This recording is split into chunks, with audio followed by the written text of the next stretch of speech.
शमशान में जब महर्षि दधीचि के मांस पिंड का दाह संस्कार हो रहा था तो उनकी पत्नी अपने पति का वियोग सहन नहीं कर पाई और पास में ही स्थित विशाल पीपल वृक्ष के कोटर में 3 वर्ष के बालक को रखकर स्वयं चिता में बैठकर सती हो गई। हरे कृष्णा, राधे राधे। आप सभी का बहुत बहुत धन्यवाद मेरे चैनल पर आने के लिए। आज की वीडियो में मैं पिप्पलाद और शनिदेव की कथा लेकर आई हूँ।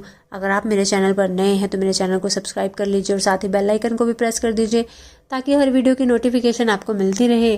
और अगर वीडियो अच्छी लगे तो कृपया वीडियो को लाइक कीजिएगा, शेयर कीजिएगा और कमेंट भी ज़रूर कीजिएगा। इस प्रकार महर्षि दधीचि और उनकी पत्नी का बलिदान हो गया, किंतु पीपल के कोटर में रखा बालक भूख प्यास से तड़प तड़प कर चिल्लाने लगा। जब कोई वस्तु नहीं मिली तो कोटर में गिरे पीपल के गोंदों यानी फल को खाकर बड़ा होने लगा। कालांतर में पीपल के पत्तों और फलों को खाकर बालक का जीवन येन केन प्राक्रेण सुरक्षित रहा। एक दिन देवऋषि नारद वहां से गुजरे। नारद ने पीपल के कोटर में बालक को देखकर उसका परिचय पूछा कि बालक, तुम कौन हो? बालक ने कहा, मैं भी तो यही जानना चाहता हूँ। उन्होंने कहा कि तुम्हारे जनक कौन है? फिर से बालक ने दोहराया कि यह तो मैं जानना चाहता हूँ।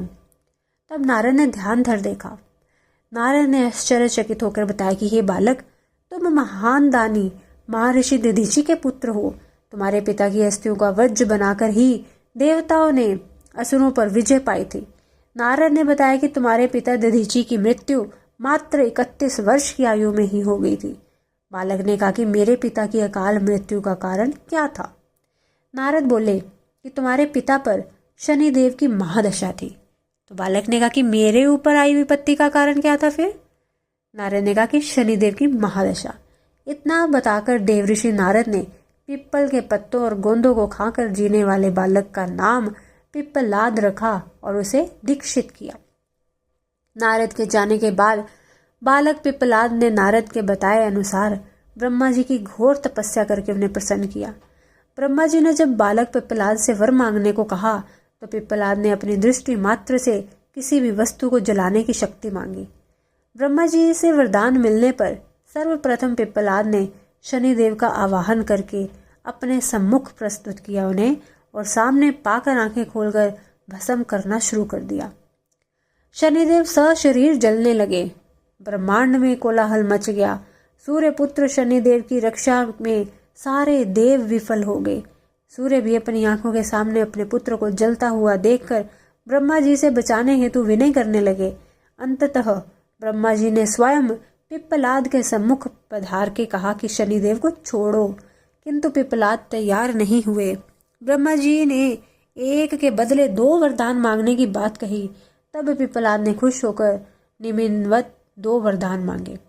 पहला, जन्म से 12 वर्ष तक किसी भी बालक की कुंडली में शनि का स्थान नहीं होगा, जिससे कोई और बालक मेरे जैसा अनाथ ना हो।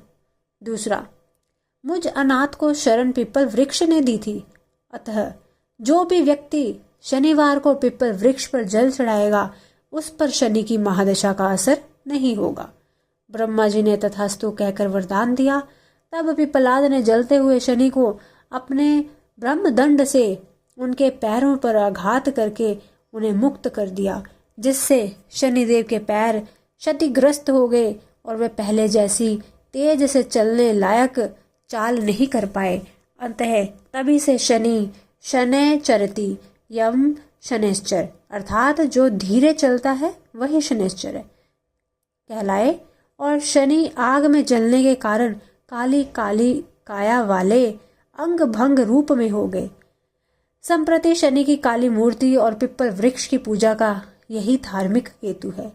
आगे चलकर पिप्पलाद ने प्रश्न उपनिषद की रचना की, जो आज भी ज्ञान का वृहद भंडार है। अगर आपको ये कथा, ये जानकारी अच्छी लगे तो कृपया वीडियो को लाइक कीजिएगा, शेयर कीजिएगा और कमेंट ज़रूर कीजिएगा। मिलती हूँ अपनी अगली वीडियो के साथ।